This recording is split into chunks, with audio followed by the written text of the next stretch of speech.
Buenas tardes. Gracias, señor Luminet, por haberse unido hoy a nosotros con Dani para esta entrevista, para conocer más sobre su tema especial y hablar con usted de los agujeros negros en términos generales. Señor Jean-Pierre Luminet, director de investigación emérito del CNRS, Laboratorio de Astrofísica en Marsella. Gracias por acompañarnos. ¿Podría contarnos sobre usted? Sí, por supuesto. Ante todo, comparto plenamente su proyecto de acercar la ciencia al gran público, ya que siempre ha sido mi principal preocupación junto con mi trabajo como investigador.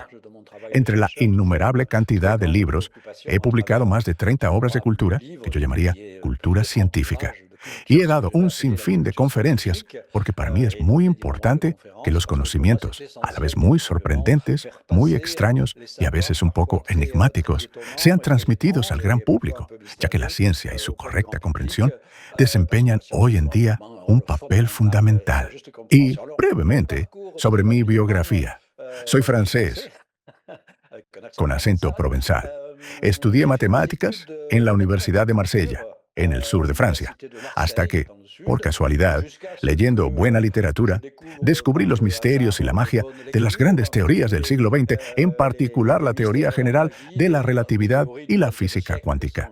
Eso fue lo que me llevó a cambiar hacia la investigación en el campo de la astrofísica teórica y la física teórica. Así, a mediados de la década de 1970, me trasladé a París para redactar mi tesis doctoral con uno de los grandes especialistas en física de los agujeros negros, Brandon Carter, quien provenía de la célebre escuela de Cambridge con Roger Penrose, Stephen Hawking y otros.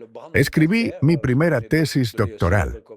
No trataba sobre los agujeros negros, sino sobre un problema muy actual en aquel momento, que sigue siéndolo hoy, aunque en otro sentido. Quizá podamos hablar de ello. Se trata de lo que se llama las singularidades, y en particular las singularidades del espacio-tiempo, especialmente en cosmología. Son esos puntos extraños en el espacio y el tiempo en los que todas las magnitudes físicas se vuelven infinitas y que plantean una serie de problemas. ¿Deben integrarse en las teorías físicas? ¿O deben eliminarse perfeccionando dichas teorías? Así, en 1977 defendí mi tesis sobre este tema. Y en 1978, Brandon Carter me hizo una propuesta maravillosa sobre los agujeros negros. Él sabía que me interesaban estos objetos, que en ese entonces ya tenían una base teórica bastante sólida, gracias al trabajo realizado por la Escuela de Cambridge y luego por la Escuela estadounidense en Princeton, en torno a John Wheeler y algunos otros científicos, pero carecían de una base experimental amplia en astrofísica. Pues bien, su idea partía de que él sabía que yo no solo estaba muy interesado en esta cuestión, sino que además me interesaba el aspecto visual de los fenómenos. Por eso me dijo algo así como, dibújame un agujero negro. ¿Y qué significaba dibújame un agujero negro? Significaba realizar la primera simulación digital, algo que nunca antes se había hecho, de cómo se ve un agujero negro. Sin embargo, no se trataba de un agujero negro aislado por sí mismo, negro sobre negro, no se ve nada. Naturalmente, se trataba de un agujero negro rodeado de una estructura luminosa. Por ejemplo, lo que llamamos un disco de acreción, que es un disco de gas caliente. El desafío era que eso nunca se había hecho antes. Por lo tanto, por supuesto, me interesó mucho. Además, esto me permitió visualizar lo que normalmente es imposible ver, es decir, el agujero negro, que es el símbolo mismo de la invisibilidad astronómica. Pero en cuanto está rodeado de materia, aparece enmarcado por la luz. Y las ecuaciones de la relatividad general permiten calcular con gran precisión en la computadora, después de escribir las ecuaciones, que lamentablemente no pueden resolverse de forma analítica. Por eso, recurrimos a una gran cantidad de cálculos computacionales para tener en cuenta todos los fenómenos inducidos por la relatividad general. En otras palabras, la curvatura del espacio-tiempo, es decir, la desviación de los rayos de luz y la distorsión de las imágenes. Y por supuesto, es evidente que un agujero negro rodeado por un disco, es decir, un anillo de materia, no se parecerá en absoluto al planeta Saturno con sus anillos. Se verá como algo muy distorsionado. Y en ese entonces ya se comenzaba a hablar de los agujeros negros en el ámbito de la divulgación científica. Hoy en día se habla constantemente de ellos y a menudo se muestran representaciones artísticas que son incorrectas. En esas imágenes vemos una esfera negra rodeada de un torbellino, lo cual no refleja en absoluto las verdaderas propiedades del espacio-tiempo. Ese fue el trabajo que, en esencia, realicé, y al que creo que tendremos ocasión de volver con más detalle. Pero ahora seré breve. Así que llevé a cabo ese trabajo en cuestión de unas pocas semanas. Luego lo publiqué en 1978 y 1979 en forma de artículo. Trataba sobre cómo las estrellas que podían acercarse mucho a los gigantescos agujeros negros supermasivos, situados en el centro de las galaxias, podían ser destruidas por el equivalente de lo que llamamos fuerzas de marea gravitacionales del agujero negro. Fue un trabajo teórico que precede a cualquier observación posible. En aquella época, calculé y modelé el proceso de destrucción de una estrella que, al pasar inicialmente cerca de un agujero negro dentro de la zona crítica que yo había definido, se aplastaba en el plano de su órbita y acababa explotando. Así redacté toda una serie de artículos con predicciones astronómicas. En francés, yo las llamaba crepes estelares flambeadas, porque eran estrellas aplastadas en forma de crepe que acababan produciendo grandes destellos de radiación. Y esto fue precisamente lo que se observó unos 10 años después, a partir de la década de 1990, cuando finalmente tuvimos acceso a observaciones en el rango de rayos X gracias a un telescopio espacial. Fenómenos muy energéticos que ocurren en los núcleos de galaxias lejanas y que algunos interpretan como la destrucción de estrellas bajo la acción de fuerzas de marea. Y después, otra parte muy importante a la que le dediqué gran parte de mi trabajo. Cambié de escala siguiendo naturalmente todos los estudios sobre los agujeros negros. Pasé a la escala de la cosmología y elaboré todo un conjunto de modelos sobre la forma del espacio. De hecho, comprendí, y esto fue a comienzos de los años 90, que la cosmología estándar, la cosmología relativista y los modelos del Big Bang no tenían en cuenta una posibilidad, ya que no está incluida en la teoría de Einstein, es decir, en la propia teoría general de la relatividad, la posibilidad de determinar la forma global del espacio. La teoría general de la relatividad define únicamente las propiedades locales del espacio, la curvatura, etc., pero no su forma global. Y, por ejemplo, no dice si el espacio es finito o infinito. Ambas opciones son compatibles con las ecuaciones. Por lo tanto, es necesario añadir hipótesis matemáticas, en particular las que proceden de la rama de las matemáticas llamada topología, que fue desarrollada de manera extraordinaria en el siglo XX por matemáticos puros, pero que no se había incorporado a los modelos cosmológicos. Así que, partiendo de mi interés por las matemáticas y la geometría, decidí que era importante hacerlo. Y fue así como, desde los años 90, empecé a desarrollar la disciplina que hoy se llama topología cósmica, elaborando todo un conjunto de modelos de posibles espacios con formas extrañas y variadas, que, en consecuencia, poseen propiedades topológicas particulares. El interés radica en que podemos construir, al menos teóricamente, modelos de espacio que, repito, son compatibles con la teoría general de la relatividad y que distorsionan por completo nuestra percepción. Y aquí, de nuevo, nos encontramos con un nuevo caso de ilusión óptica. Ya no se trata de un espejismo gravitatorio, como en el caso de un objeto compacto o un agujero negro. Tenemos un espejismo global, que puede llevarnos a creer, a partir de la trayectoria de los rayos de luz, que la forma del espacio es distinta de lo que realmente es. Y podemos construir en el cosmos modelos en los que el espacio resulte ser mucho más pequeño de lo que podríamos imaginar, porque habría una especie de multiplicación de imágenes. Y es verdad que esta historia me gustó mucho, porque al principio no era nada ortodoxa. Pero siempre me han gustado las investigaciones que están un poco fuera de los modelos estándar, pero que añaden ciertas ideas que no estaban incluidas en ellos. Así que es cierto que durante unos 10 años, un tema que en un inicio era muy técnico, muy matemático, pues era necesario estudiar las propiedades del espacio en formas muy extrañas. Parecía poco plausible a ojos de la comunidad cosmológica hasta 2003, cuando obtuvimos los datos del satélite estadounidense que observó con gran precisión la estructura de lo que se conoce como radiación relicta, la radiación cósmica de fondo, y reveló algunas de sus propiedades. Había ciertas anomalías en relación con el modelo estrictamente estándar de la época, que representaba un espacio sin ninguna topología definida, en esencia, infinito.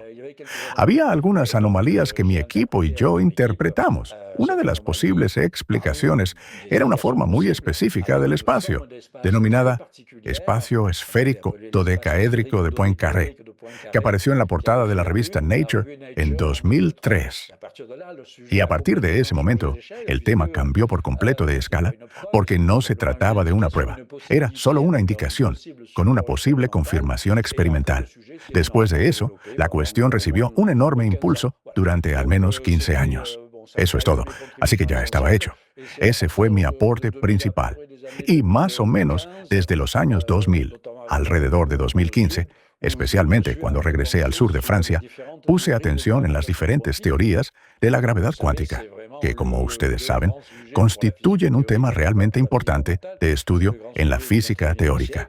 En cualquier caso, en la física fundamental. Este es el gran tema del siglo XXI. ¿Cómo conciliar la teoría general de la relatividad y la física cuántica? Ya tendremos ocasión de hablar de ello en relación con los agujeros negros y la paradoja de la información. Pues bien, el resultado de todo esto fue un libro que publiqué titulado L'écume de l'espace-temps, la espuma del espacio-tiempo. No es una obra técnica, pero aún así reúne 100 ecuaciones, lo máximo que puede decirse acerca de todos estos enfoques de la gravedad cuántica que de ningún modo se reducen, como suele leerse, a la teoría de cuerdas, o quizá a la gravedad cuántica de bucles. Pero existen al menos 7 enfoques, cada uno más sorprendente que el anterior, y cada uno explora nuevos caminos. Ninguno de ellos se ha completado aún. Y este es realmente una de las grandes interrogantes de hoy: desarrollar una teoría de la gravedad cuántica que resuelva precisamente algunos problemas de los modelos estándar, incluida la paradoja de la información, de la que también hablaremos, y probablemente el problema de las singularidades, que no son muy aceptables desde el punto de vista físico. ¿Podemos eliminarlas en las teorías de la gravedad cuántica?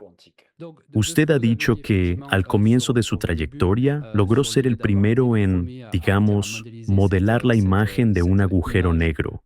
¿Podría contarnos qué fue quizá lo más difícil de esa modelización, especialmente en el momento de realizarla? Y para complementar esta pregunta, ¿corresponde ese modelo, o de qué manera corresponde, a las nuevas representaciones que se obtienen hoy en día con los telescopios modernos?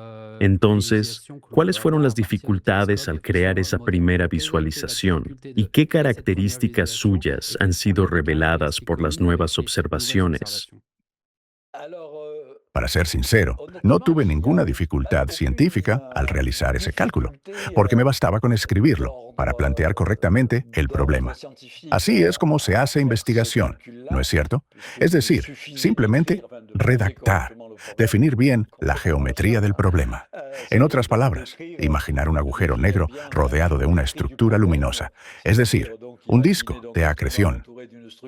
Imaginar una especie de placa fotográfica virtual, situada a cierta distancia, con cierto ángulo de inclinación con respecto al plano del disco, y luego integrar las trayectorias de los rayos de luz que salen de todos los puntos del disco y cómo inciden en la placa fotográfica. De esa manera, y por lo tanto, era necesario recurrir a las leyes de propagación de la luz en un espacio-tiempo curvo y cosas por el estilo. Así que solo me tomó algunas semanas redactar correctamente las ecuaciones y no hubo nada complicado en ello. Y luego, lo más interesante fueron las limitaciones. Por ejemplo, las limitaciones puramente técnicas de aquella época. Una vez escritas las ecuaciones, naturalmente, no tienen solución analítica. Por lo tanto, deben resolverse numéricamente en una computadora. En aquel entonces, teníamos una gran computadora IBM, con transistores en el Observatorio de París.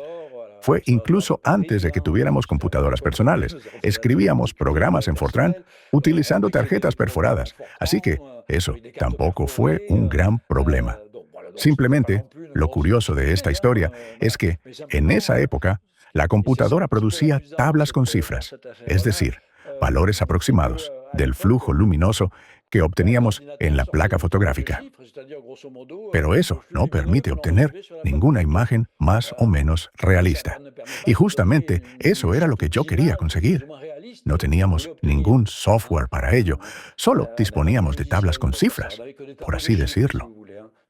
En otras palabras, yo tenía las curvas de flujo luminoso que me daba la computadora y debía trasladarlas a la placa. Así que hice una gran impresión en papel de esa curva de flujo, que en realidad representaba mi placa fotográfica con la densidad de fotones por unidad de superficie, y tracé a mano. Superpuse una hoja de papel transparente, la dividí en cuadrados y marqué manualmente puntos negros. No. La densidad de puntos por unidad de superficie era proporcional al flujo que me daba el cálculo. En resumen, lo hice en 2 noches. Dibujé unos 10.000 puntos negros con una densidad proporcional al flujo luminoso. Es decir, lo que era negativo lo transformé en positivo y lo publiqué. Y así, esta imagen era en blanco y negro, porque en realidad era lo que llamamos volumétrica, es decir, era la integración de todas las longitudes de onda posibles e imaginables. No era una imagen de radio, ni una imagen óptica, ni nada de eso. Por lo tanto, no había ningún color que pudiera utilizarse. En cualquier caso, cuando empleamos colores, incluso en general, siempre usamos colores falsos.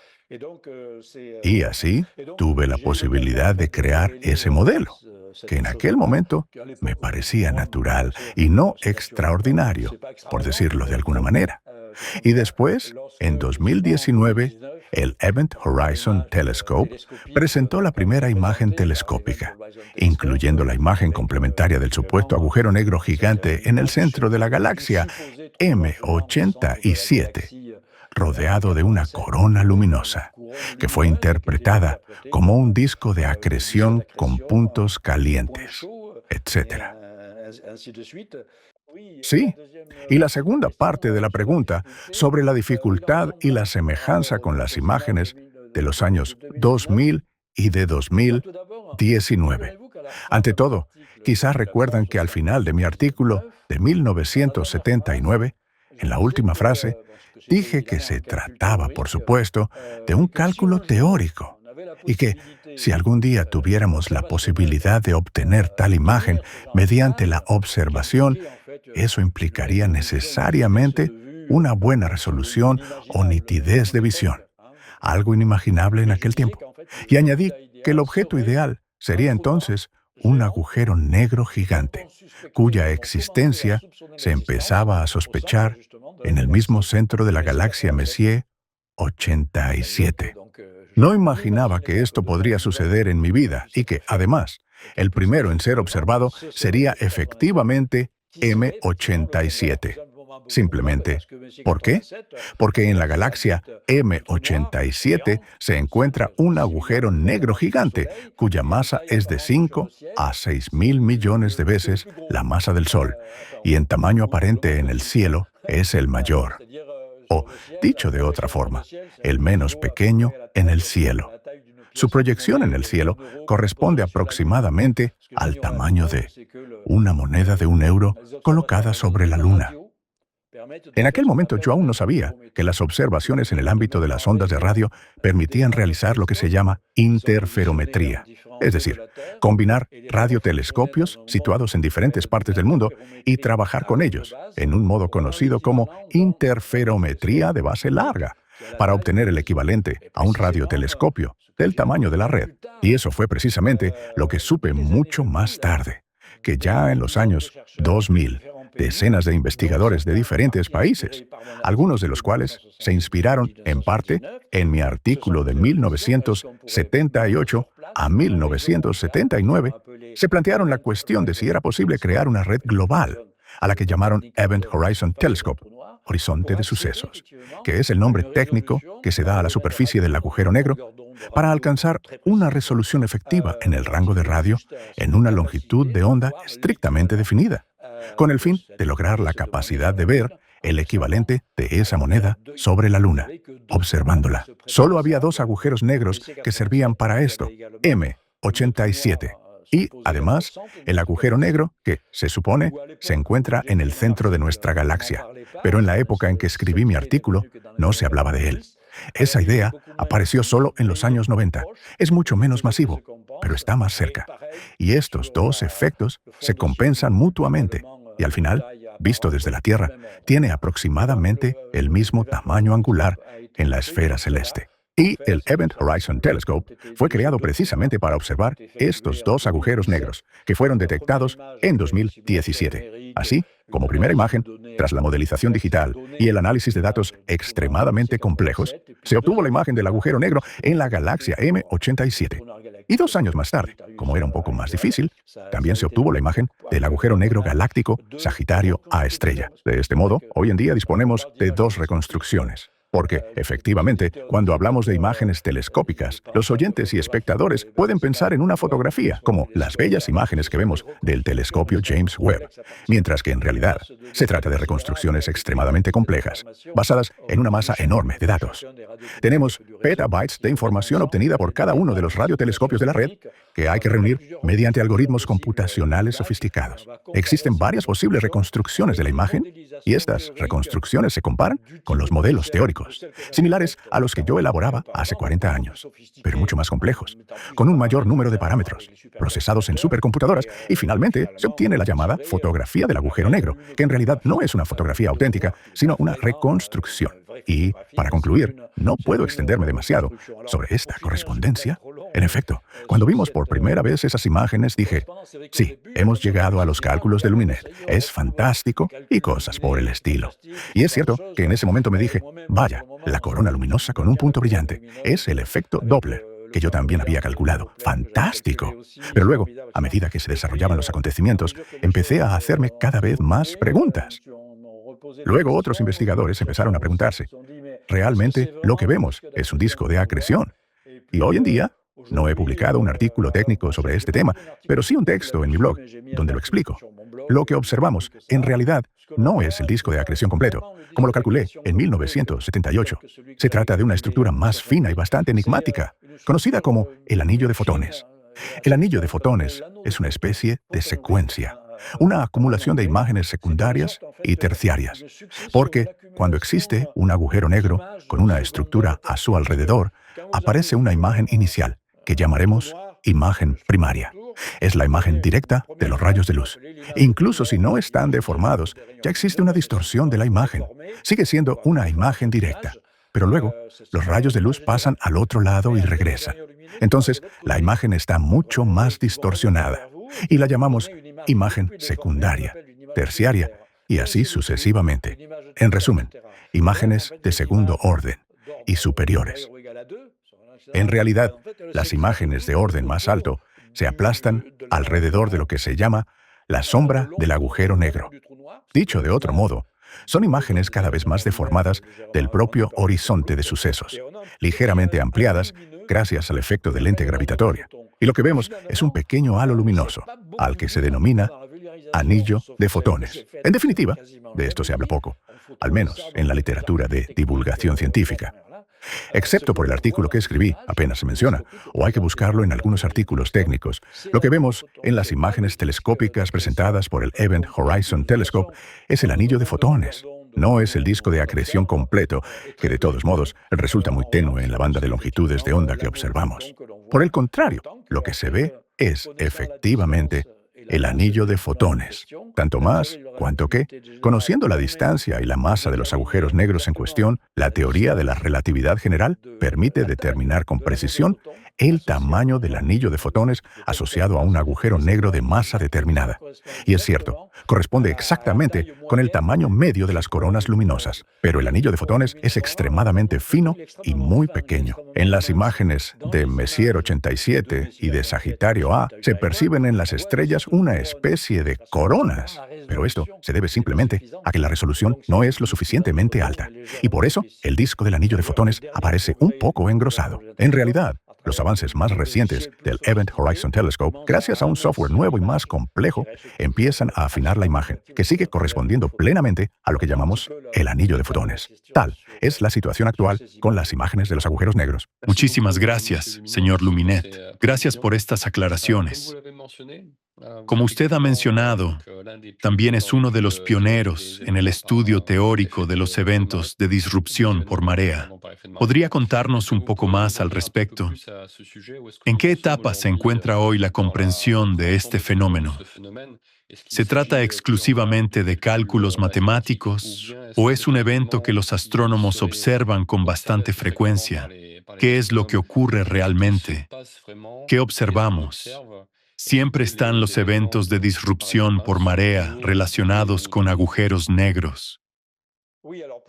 Sí. Sin embargo, para destruir objetos de tipo estelar se necesitan fuerzas de marea significativas que solo pueden generar los agujeros negros. Al mismo tiempo, el campo de marea de los agujeros negros y su influencia a cierta distancia dependen mucho de la masa de los agujeros negros. Por lo tanto, alrededor de cada agujero negro, podemos determinar con bastante facilidad lo que llamamos el radio de marea, que en realidad es la distancia crítica. Si un objeto o cuerpo celeste, digamos, en general puede tratarse de un planeta o una estrella, en otras palabras, un objeto cuya densidad sea de algunos gramos por centímetro cúbico, se acerca. Entonces, ese objeto se verá sometido a una tensión gravitatoria tal que será destruido. Y este radio crítico, este radio de marea, que en inglés también se denomina tidal radius, es mayor que el tamaño del agujero negro. En su momento, me interesó estudiar la interacción entre agujeros negros cuya masa es 100 millones de veces menor que la del Sol y las estrellas, donde se daban ciertas variaciones. Una vez que determinamos esto, había que introducir esos datos en la ecuación, lo que desde el punto de vista astrofísico es mucho más complejo que calcular la imagen de un agujero negro, porque hay que tener en cuenta la hidrodinámica. Hay que simularlo todo, incluida la estructura estelar, que va a penetrar en el campo de marea externo con campos gravitatorios de compresión, de expansión, etc., seguir el movimiento, porque no es algo estático, e incluirlo luego en la ecuación. Pero antes de hacer los cálculos, siempre es bueno tener una intuición geométrica. No lo había dicho, pero para reproducir la imagen de un agujero negro, yo ya sabía de antemano lo que debía obtener, porque tenía una intuición geométrica. Lo mismo ocurre con las crepes estelares. La intuición, es decir, razonamientos geométricos bastante simples, me llevó a concluir que existe una dirección de compresión del campo de marea y, por lo tanto, debía aplastar, aplanar la estrella. Y entonces me dije, si la comprimimos cada vez más y más, no podremos hacerlo hasta el infinito, porque en cierto momento la presión y la temperatura aumentarán y todo explotará. Es posible que, debido a que la estrella se calienta hasta decenas de millones de grados, se desencadenen en ella reacciones termonucleares especiales. Por eso, modelé lo que llamé las crepes estelares flambeadas. Era necesario incluir en la simulación numérica también la física nuclear. La red de elementos nucleares, en función de la temperatura, teníamos que comprobarlo. Así que fue bastante complicado. Reflejé esto en una serie de artículos con distintos colegas y de ese modo realicé algunas de estas predicciones. Y, efectivamente, como ya he dicho al principio, desde la década de 1990 empezamos a observar eventos que se interpretaron como disrupciones por marea. En esta serie de artículos mostré a mis colegas que existen enormes diferencias entre una estrella que solo se aproxima a la distancia crítica, al radio de marea, y una estrella que lo alcanza y queda efectivamente destruida. ¿Pero qué hacía? No explotaba. Se destruía liberando gas, es decir, se fragmentaba en pedazos más pequeños y finalmente se disociaba. Perdía su cohesión gravitatoria, expulsaba parte del gas. Por último, aproximadamente la mitad del gas liberado por la estrella quedaba en órbita alrededor del agujero negro y la otra mitad era expulsada fuera de él. Precisamente estos primeros fenómenos son los que, estadísticamente, se observan con mayor frecuencia en todas las disrupciones por marea registradas a partir de los años 90. Sin embargo, la parte más original del trabajo que realicé consistió en que investigamos el caso en el que la estrella penetraba, sin limitarse simplemente a rozar. Empezaba a penetrar en el segundo radio, en el radio crítico del segundo factor, del tercer factor, del cuarto factor, hasta incluso un posible décimo factor. Y todo ello sin caer todavía en el agujero negro. Allí, las fuerzas de marea varían considerablemente. Varían como la inversa del cubo de la distancia, y no como la inversa del cuadrado, como en el caso de las fuerzas directas. Y por eso, los procesos se volvían extremadamente potentes.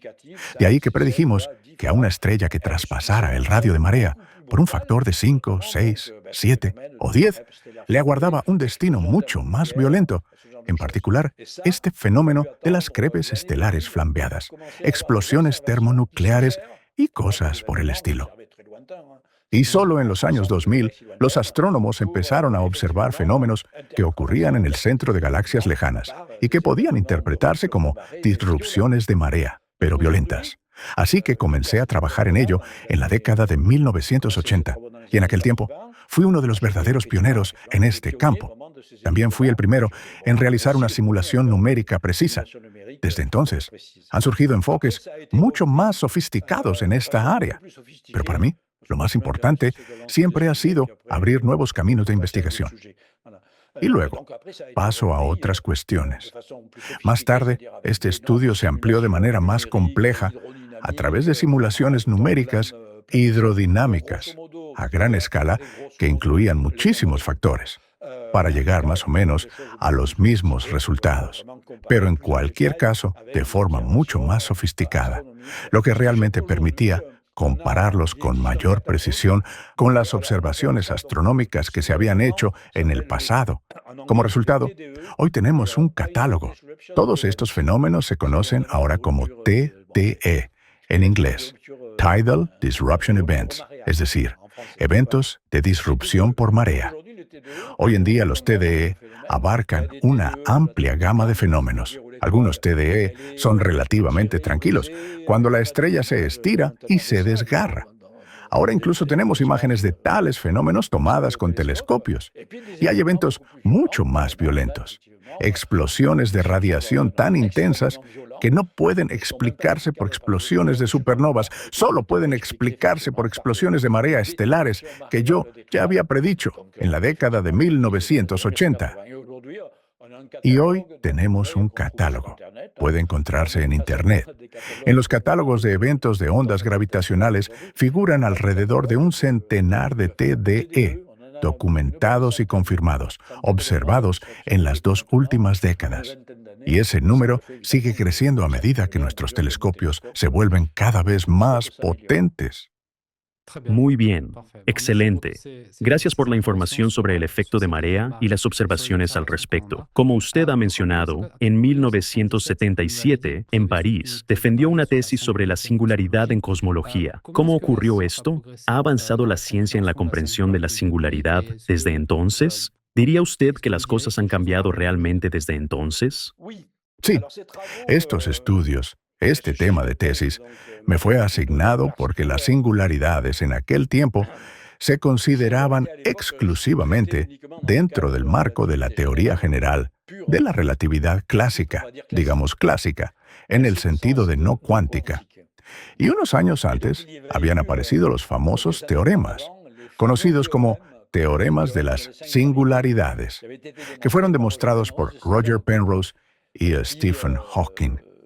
Estos mostraban matemáticamente, basándose en las ecuaciones de la relatividad general, y teniendo en cuenta varias hipótesis bastante plausibles sobre la naturaleza de la energía, todo un conjunto de cosas, que durante lo que llamamos colapso gravitacional, se forma automáticamente un horizonte de sucesos, es decir, una superficie de no retorno. Y más allá de ella, extrapolando, podemos llegar a una singularidad, es decir, a un punto del espacio-tiempo donde la curvatura se vuelve infinita, y así sucesivamente. Por cierto, esto se aplica también al colapso gravitacional que conduce a un agujero negro. Así que teníamos teoremas matemáticos que mostraban la inevitabilidad de la aparición de singularidades en la relatividad general. Yo hice este trabajo y en aquel tiempo nos preguntamos, ¿no serán estas singularidades el resultado de una simplificación excesiva de las hipótesis que se pueden plantear sobre las simetrías del espacio-tiempo? Por eso escribí mi tesis sobre este tema, en la que estudiaba posibles modelos de espacio-tiempo que no eran realistas, pero que eran técnicamente y geométricamente posibles, en los que, al eliminar simetrías, analizábamos si las singularidades persistían al alejarnos considerablemente de esas simetrías. Y el resultado fue que sí, persistían. Así que esto coincide perfectamente con la demostración a priori general de Penrose y Stephen Hawking. Así que esa fue la temática de mi tesis. ¿Cómo ha evolucionado este tema desde entonces? Incluso en ese momento ya constituía un problema, porque aunque las singularidades fueron predichas como una inevitabilidad de la teoría general de la relatividad, para los físicos resultaban algo inaceptables. En cierto modo, indican las limitaciones de la teoría. Sí, son elegantes, funcionan bien, pero ninguna teoría es perfecta. Existe una teoría de la gravedad algo diferente de la teoría general de la relatividad, que sigue siendo clásica, en el sentido de que en ella están completamente ausentes los fenómenos cuánticos. Se llama teoría de Cartan, que, por cierto, también interesó al propio Einstein, y en la cual, además de la curvatura, se introduce una propiedad geométrica del espacio-tiempo llamada torsión. Y cuando se introduce la torsión, que es una magnitud geométrica bien definida que puede calcularse, etc., cuando se introduce la torsión, comprendemos que ya no existen singularidades. Dicho de otro modo, se produce una especie de rebote y la torsión en un momento dado del espacio durante el colapso gravitacional. Por ejemplo, los fenómenos de torsión predominan sobre la atracción gravitatoria y generan algo repulsivo, así que esto ya elimina las singularidades. Hoy tenemos fundamentos sólidos para pensar que, en cuanto añadimos la física cuántica, los fenómenos cuánticos, a la descripción relativista, a la teoría general de la relatividad, las singularidades desaparecen, quedan eliminadas. Solo para confirmar, tanto para nuestros oyentes como para mí mismo, para estar seguro.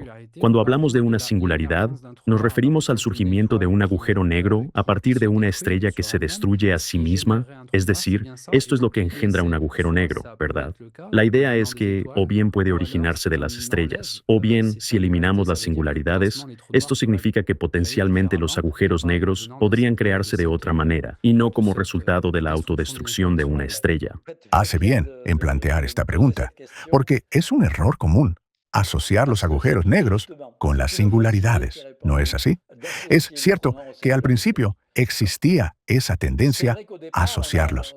Al principio y a lo largo de toda la historia de la teoría general de la relatividad hubo una fuerte resistencia a la idea del colapso gravitacional que pudiera dar lugar a la formación de agujeros negros, porque extrapolando llegábamos a la singularidad.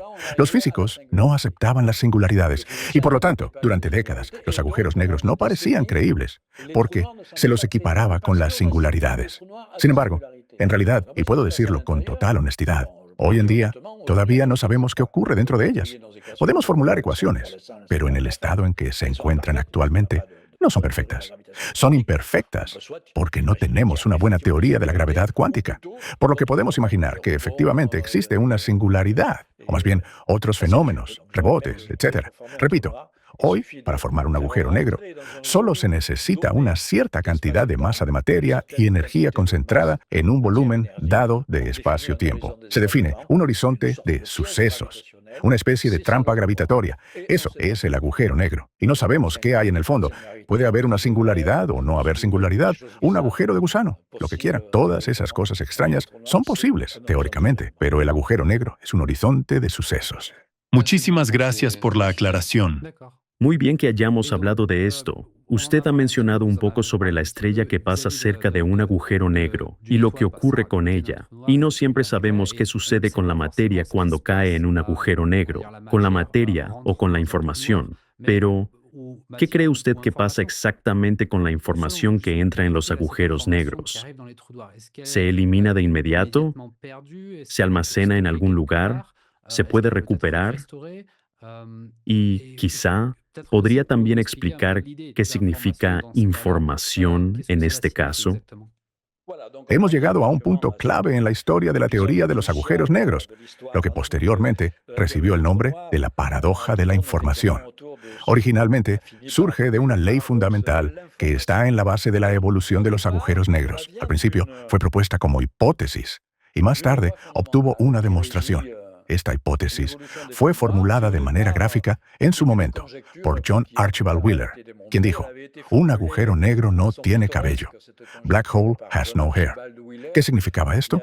Significaba que, durante la formación de un agujero negro, prácticamente toda la información sobre la materia que contribuyó a su formación desaparece. Y esto puede ser miles de millones y miles de millones de datos distintos, forma, composición y mucho más. Todo es absorbido por el agujero negro. Y solo permanecen tres cantidades: la masa, el llamado momento angular, una magnitud relacionada con la rotación del agujero negro, y su posible carga eléctrica global. Así, la suposición de que el agujero negro no tiene cabello quería decir que, cuando un agujero negro está formado y en equilibrio, es decir, ya no interactúa con nada, queda completamente definido y descrito por tres parámetros. Y esto lo convertía, paradójicamente, en el objeto más simple de la física. Tomemos un simple trozo de azúcar. Si quiere describirlo por completo, necesita miles de millones de parámetros. El azúcar puede ser blanco o moreno, puede ser cúbico, tiene una forma, tiene una composición atómica, etc. Son miles de millones de parámetros. Y aquí, en cambio, tenemos un objeto que se describe con tres parámetros.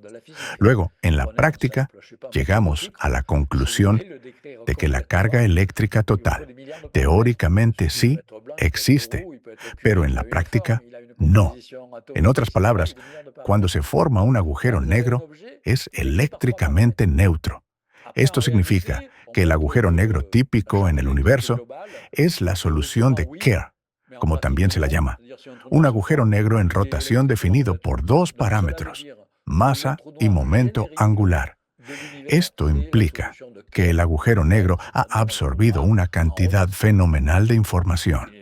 Bien, está claro entonces que todas las configuraciones de la materia en el exterior del agujero negro fueron absorbidas por el agujero negro. Por lo tanto, el agujero negro clásico es una trampa de información. Ese era el concepto a comienzos de los años 70. Una trampa de información. En esa misma época, los teóricos de los agujeros negros, Wheeler, Hawking, Brandon Carter y algunos otros, estudiaban las leyes de la evolución de los agujeros negros, teóricas, porque todo esto era únicamente teórico. Analizaban cómo evolucionan los agujeros negros, cómo interactúan entre sí, etc.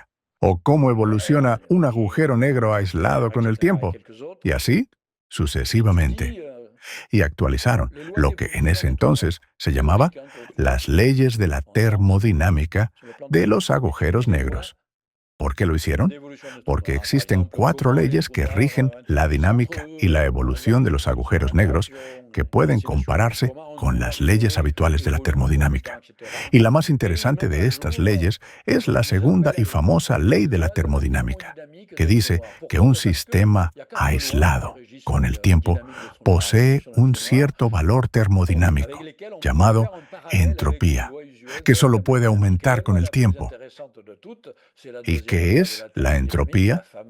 Es una medida del desorden. En otras palabras, es una medida de la pérdida de información que tenemos sobre un sistema. La segunda ley de la termodinámica nos dice que un sistema aislado, mientras no interactúe, lo cual no se aplica, por ejemplo, a un sistema vivo que sí interactúa con su entorno.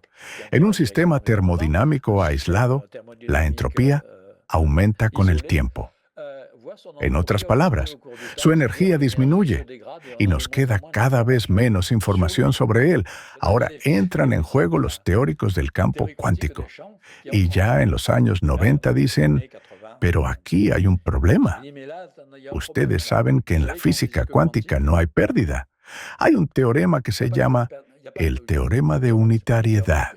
Bueno, da igual el nombre, según el cual la pérdida de información es imposible.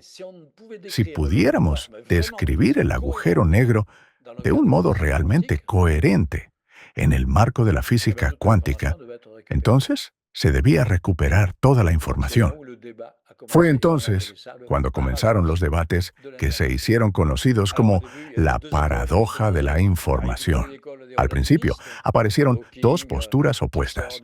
Por un lado, estaban los relativistas, del entorno de Hawking, Gibbons y otros, que afirmaban que efectivamente existe una trampa de información, en la que cierta información se pierde irreversiblemente. Por otro lado, los físicos cuánticos insistían en que algo no cuadraba con esta idea, que el paradoxo seguía sin resolverse. Sin embargo, con el tiempo, el consenso se desplazó gradualmente hacia la perspectiva cuántica.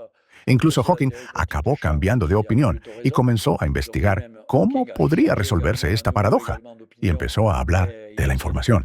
La paradoja sigue existiendo hoy. Se ha intentado resolverla empleando distintos enfoques, a menudo vinculados a posibles escenarios de gravedad cuántica. Por ejemplo, una idea muy interesante conocida como el principio holográfico, es decir, la idea de que, en realidad, la información asociada a un agujero negro, en lugar de encontrarse en el volumen, se encuentra en la superficie. Y, efectivamente, hubo algunas demostraciones teóricas, al menos en casos un tanto particulares, que mostraron que podemos hallar una fórmula para la entropía de un agujero negro. La fórmula propuesta por Bekenstein y Stephen Hawking supone, teóricamente por supuesto, dividir la superficie del agujero negro en áreas muy pequeñas, microscópicas, asociadas con la llamada longitud de Planck. Estas áreas se consideran como bits de información. Y volvemos nuevamente a la teoría de la información. Recuperamos la entropía global contando la cantidad de estos bytes de información. Así que la idea de que la información se almacena en la superficie fue muy interesante. Una idea aún más prometedora se sitúa dentro de una de las teorías de la gravedad cuántica, llamada gravedad cuántica de bucles. Es una teoría que inicialmente se desarrolló a partir de una propuesta de Ashtekar, y más tarde fue desarrollada principalmente por mi colega Carlo Rovelli, así como por Lee Smolin y algunos otros. Es un enfoque completamente diferente al de la teoría de cuerdas, del cual no voy a hablar aquí.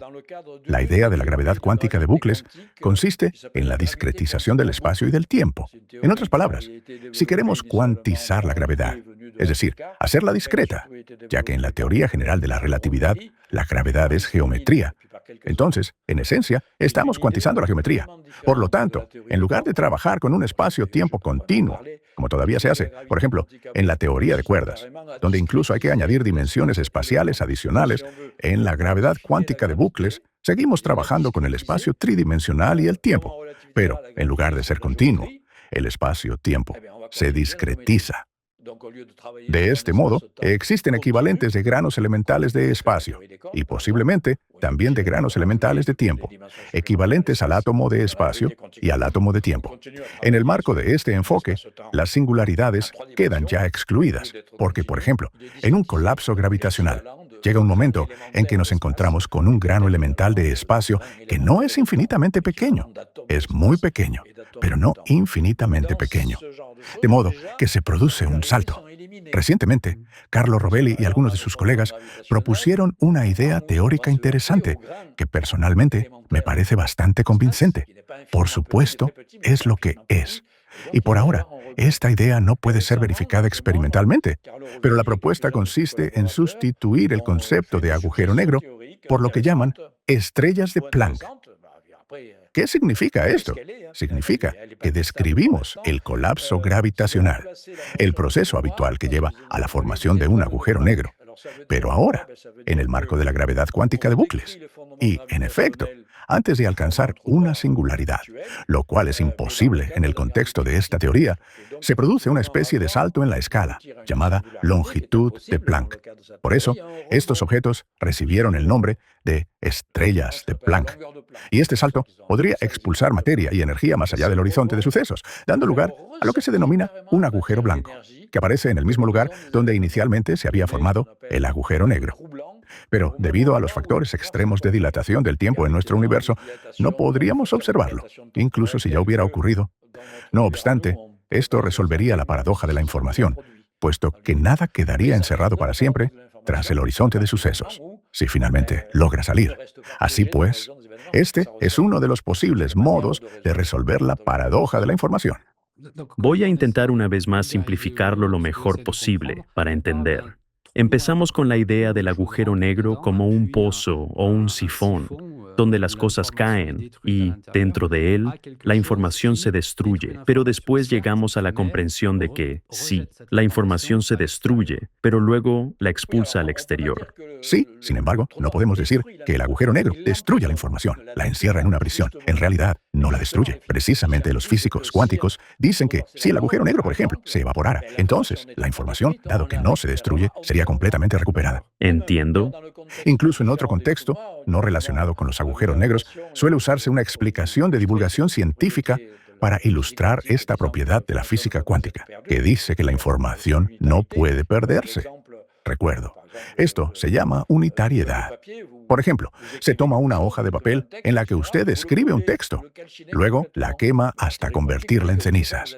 La teoría cuántica dice que, en cualquier caso, la ha reducido a átomos, etc., pero la información sigue existiendo y siempre puede imaginar un proceso tecnológicamente inaccesible para nosotros, pero teóricamente posible, en el que recuperaría toda la información.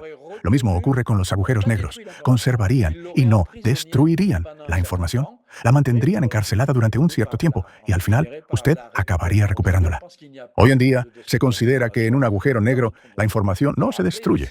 Es cierto que no he mencionado otra hipótesis, porque, como ya he dicho, no sabemos qué ocurre dentro de un agujero negro.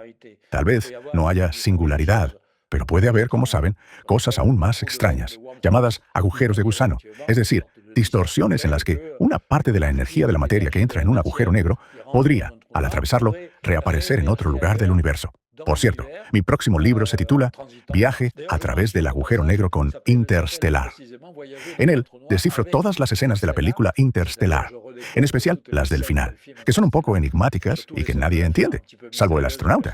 En la película también hay agujeros de gusano, pero son artificiales. Por eso dedico un capítulo entero a los agujeros de gusano. Explico el fenómeno de los agujeros de gusano, de los que tanto se habla y que nos hacen soñar. Porque pensamos, algún día, si llegamos a tener agujeros de gusano transitables, finalmente podremos salir de nuestro sistema solar, visitar las estrellas, incluso salir de la galaxia, aprovechando estos atajos espacio-temporales que nos permitirán realizar viajes totalmente inalcanzables en nuestras escalas temporales habituales. Y todo ello sin violar nunca las leyes locales de la relatividad, que naturalmente nos prohíben superar localmente la velocidad de la luz. Aprovechando este atajo, podríamos encontrarnos en una galaxia lejana en el plazo de una semana. Esto es algo que, sin duda, apasionará a los aficionados a la ciencia ficción, a los soñadores, etc. Muchísimas gracias, señor Luminet. En un artículo titulado El Big Bang, la cosmología y las reflexiones religiosas, usted escribe sobre la hipótesis de Friedman de que el mundo fue creado de la nada. Y allí hay una frase, cito en traducción del inglés. No obstante, las ideas metafísicas y teológicas pueden desempeñar un papel importante en los procesos de investigación científica como instrumento epistemológico que ayuda a esclarecer el uso de ciertos conceptos fundamentales. Según usted, ¿cómo pueden ayudar las ideas teológicas a resolver la cuestión de los agujeros negros? ¿Cree que un agujero negro podría ser la nada misma?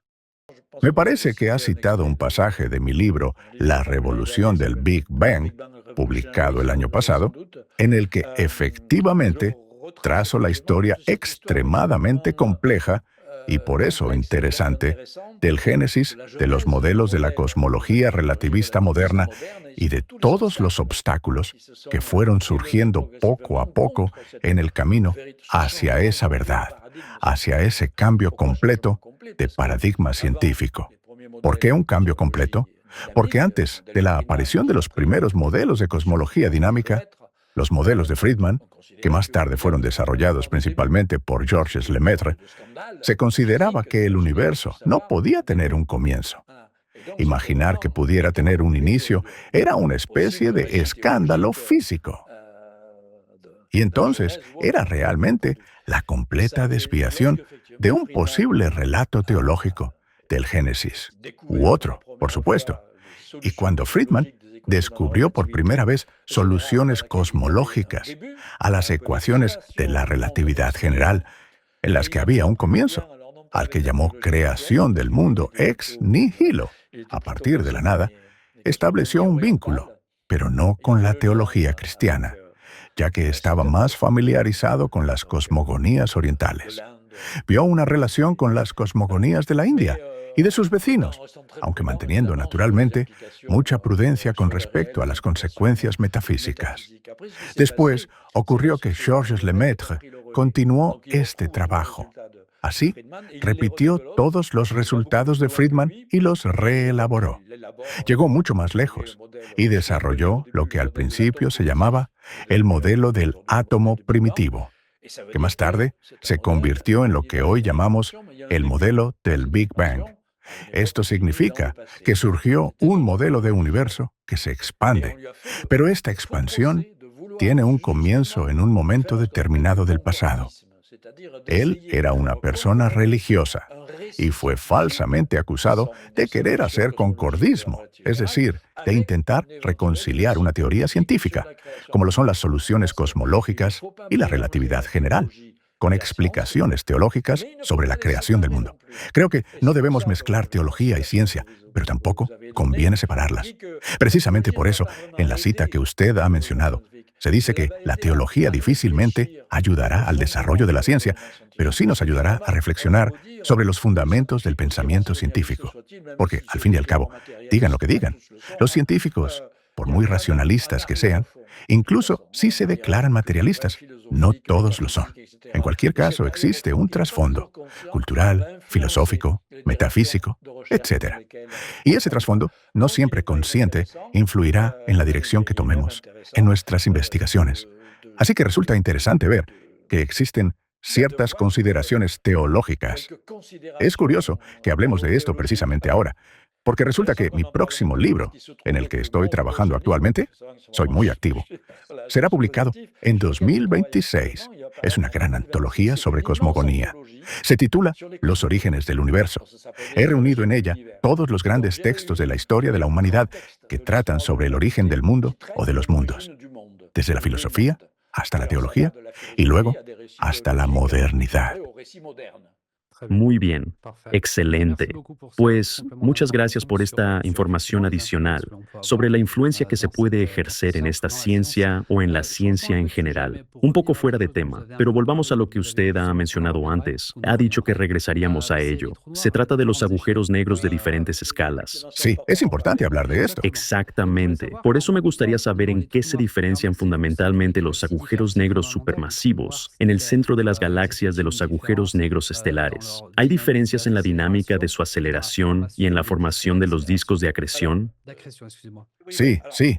Sin embargo, antes de responder a esta pregunta concreta, quisiera decir que, teóricamente, existen al menos 5 escalas diferentes, 5 tipos distintos de agujeros negros según su masa.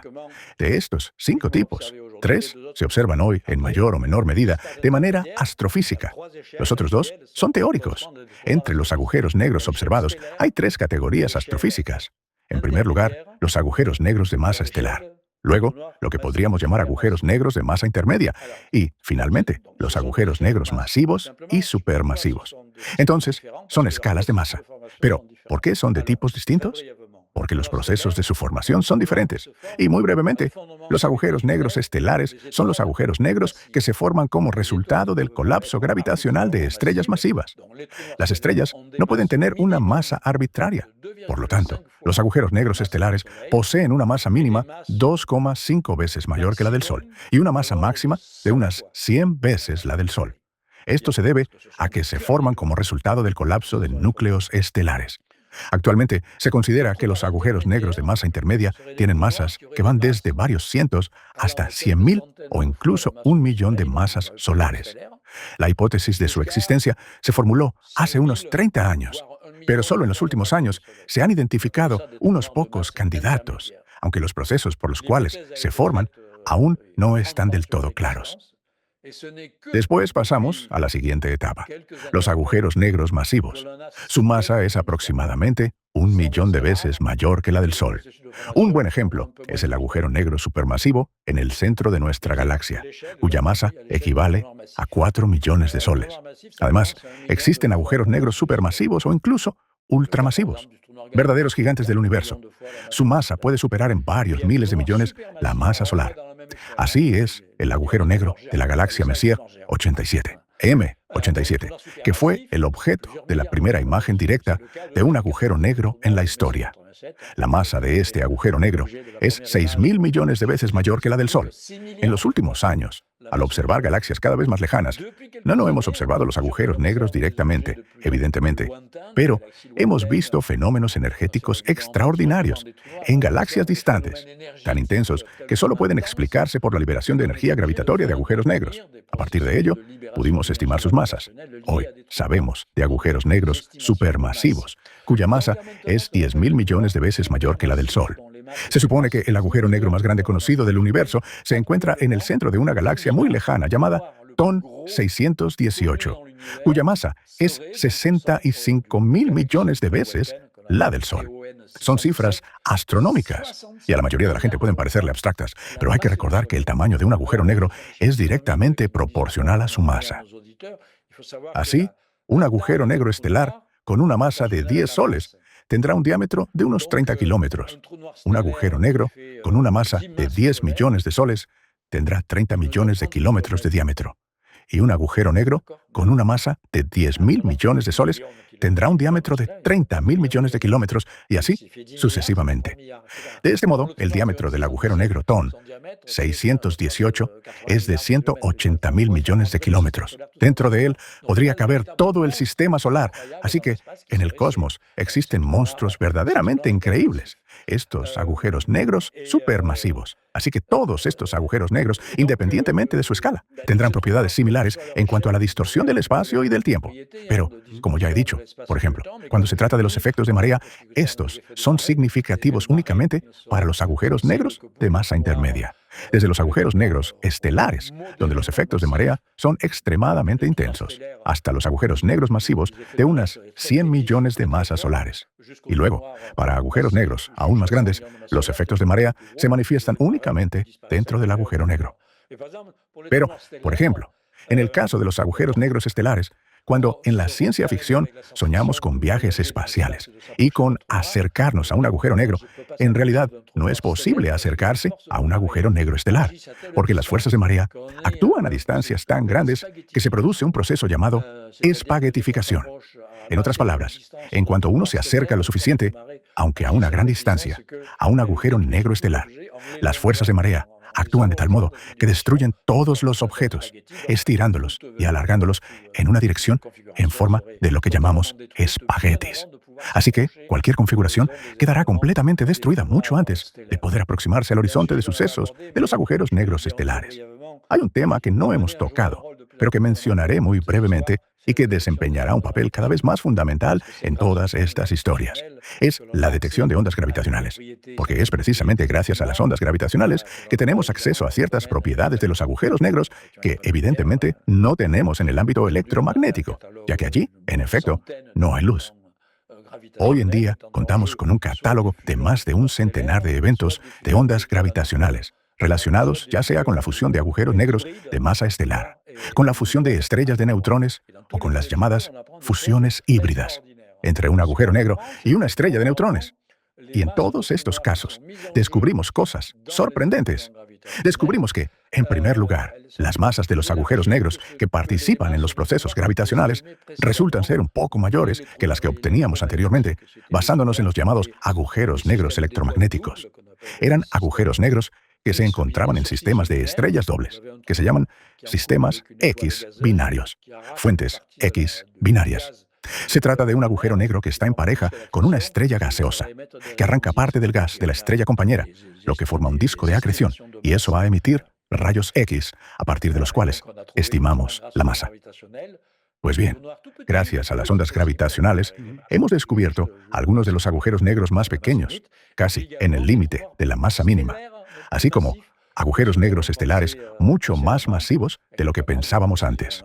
En particular, en algunos fenómenos de ondas gravitacionales participaron agujeros negros hermanos, con masas 60 o incluso 80 veces mayores que la del Sol, cuya fusión dio lugar finalmente a un agujero negro de 140 masas solares.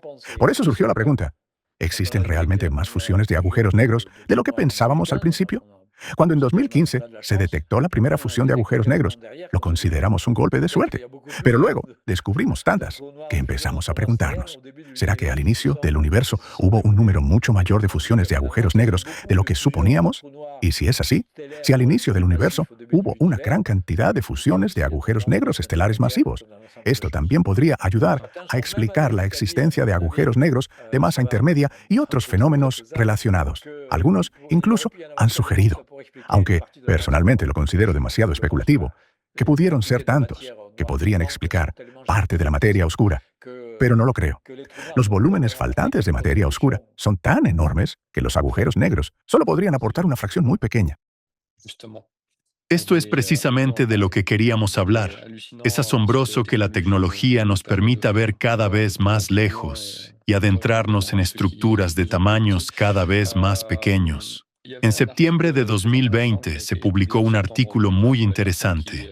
Para quienes no lo hayan leído, el artículo se titula Los enigmas de la materia oscura. En él, usted afirma que la materia oscura es principalmente no bariónica por naturaleza, aunque produce efectos gravitatorios similares a los asociados con la masa. Esto es muy interesante. ¿Cree usted que la enorme gravedad y la distorsión del espacio-tiempo en las proximidades de un agujero negro podrían ser creadas por la influencia de materia no bariónica? ¿Y existe alguna relación entre la materia oscura y los agujeros negros? Bien, para resumir brevemente, el problema de la materia oscura es que la materia luminosa, que necesariamente es atómica por naturaleza y que técnicamente se llama materia bariónica, sabemos que en realidad constituye solo un porcentaje extremadamente pequeño, del orden del 1%, de la cantidad total de densidad, masa y energía que existen en el universo. Así que algo falta. Por ello, a falta de un término mejor, comenzamos a llamarlo materia oscura, simplemente porque no podemos verla. Pues el primer paso es preguntarnos: ¿qué es la materia oscura? Es materia atómica ordinaria, en otras palabras, materia bariónica, compuesta, como los planetas, como nosotros, como las galaxias, como las estrellas, de átomos. Y resulta bastante plausible suponer que, evidentemente, pueden existir configuraciones de estrellas demasiado pequeñas para brillar y toda una serie de cosas semejantes. Ahí está el problema.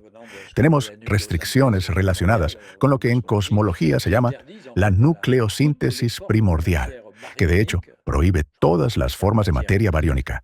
Llamamos así a la materia que consideramos normal y que, como sabemos, resulta insignificante. En realidad, así es. De manera que la fracción de materia atómica no podría superar, en el mejor de los casos, apenas el 5% del total. Y eso no basta para explicar los movimientos gravitatorios de la materia luminosa. Esto significa que existe una forma de materia oscura, no bariónica, que actúa a través de la gravedad, puesto que todas las formas de materia ordinaria crean gravedad. Y esto es lo que llamamos materia oscura en el sentido común, que constituye aproximadamente una cuarta parte del total. En realidad, la explicación que parece más simple y verosímil es que las características de estas partículas teóricas de la materia oscura son tales que interactúan muy poco con la materia ordinaria. Algo parecido a los neutrinos, que no son una forma de materia oscura, pero que interactúan muy débilmente con los detectores. Y aún así logramos detectarlos captando una cantidad infinitesimal de todos los que atraviesan los detectores. Y simplemente estas partículas, las partículas no bariónicas de la materia oscura llamadas WIMPs, Weakly Interacting Massive Particles, o partículas masivas de interacción débil, interactuarían todavía menos que los neutrinos. Por eso, podemos decir que, hasta el momento, no hemos conseguido fabricar detectores que sean lo bastante sensibles para captar partículas de materia oscura procedentes del cosmos, aunque lo hemos intentado. Al mismo tiempo, las partículas no atómicas de la materia, oscuras o no oscuras, son completamente naturales, porque las producimos artificialmente en el laboratorio. Disponemos de aceleradores de partículas. Se producen colisiones entre protones, que son, naturalmente, partículas bariónicas, y de ahí surgen haces de partículas que ya no son bariónicas y que se llevan parte de la energía y de la masa.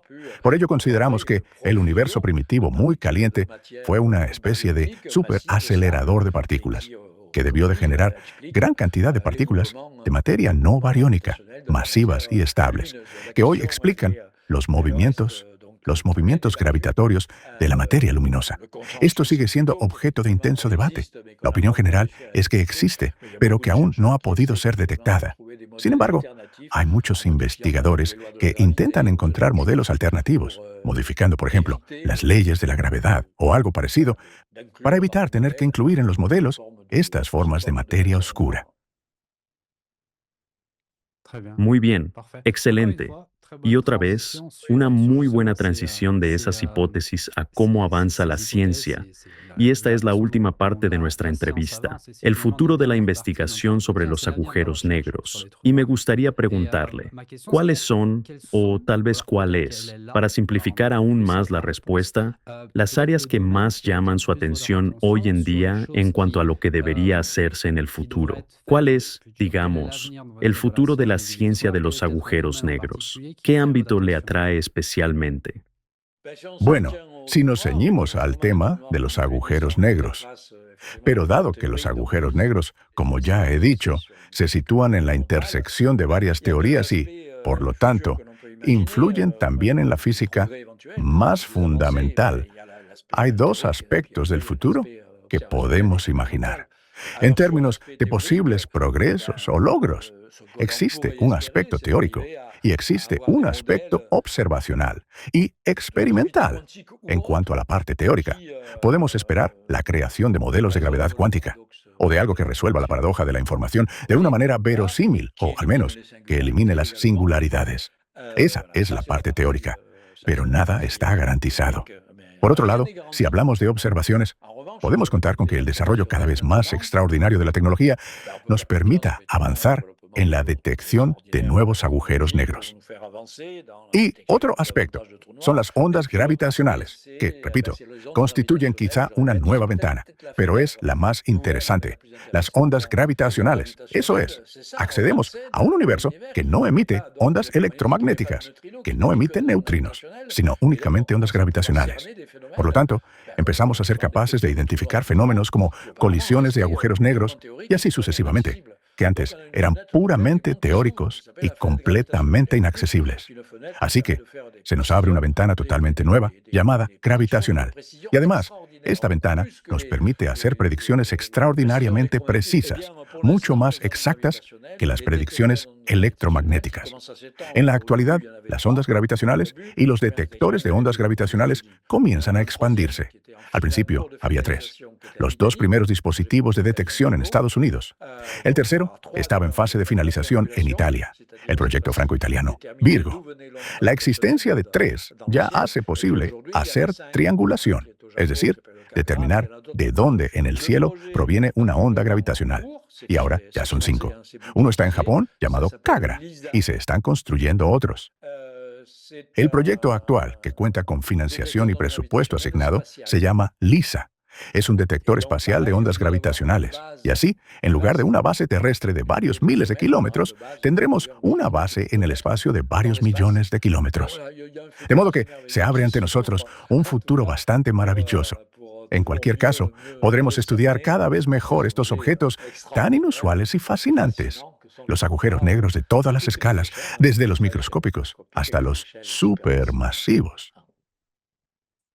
Muchas gracias. En su opinión, ¿qué beneficio aportará a la humanidad una mejor comprensión de la verdadera naturaleza de los agujeros negros? En general, esto se relaciona con la cuestión de cuál es el sentido de dedicarse a la ciencia fundamental. No hablo de la ciencia para una aplicación inmediata, porque está claro que nuestra comprensión de los agujeros negros no cambiará la vida cotidiana, no tiene aplicación práctica. Pero si seguimos profundizando en la naturaleza, que, repito, quizá nos siga siendo inaccesible, siempre habrá un último velo. Digamos que los mapas se irán correspondiendo cada vez más con el territorio a medida que avancemos. y la ampliación de nuestra comprensión más profunda siempre es un bien extraordinario. Usted es una persona muy talentosa. Hemos escuchado todo lo que ha logrado hacer, y además de libros, artículos, investigaciones y todo lo demás, también se dedica a la música. ¿Podría contarnos cómo, en su opinión, suena el cosmos? Sí, estrictamente hablando, usted sabe que allí no existe tal cosa como el sonido propagado por ondas acústicas. El sonido es acústica. En realidad, no hay ondas acústicas que se propaguen en el cosmos, que es un medio demasiado material o demasiado inmaterial. Por lo tanto, se trata más bien de ondas electromagnéticas que recibimos y que pueden registrarse de manera análoga a las acústicas. Así, por ejemplo, las ondas de radio, captadas por las grandes antenas de los radiotelescopios, se convierten en una señal eléctrica que varía en el tiempo. Es un poco como la aguja en los antiguos discos de vinilo, que crea una señal eléctrica y luego los altavoces la transforman en sonido. Es algo maravilloso, en lo que tuve la suerte de trabajar.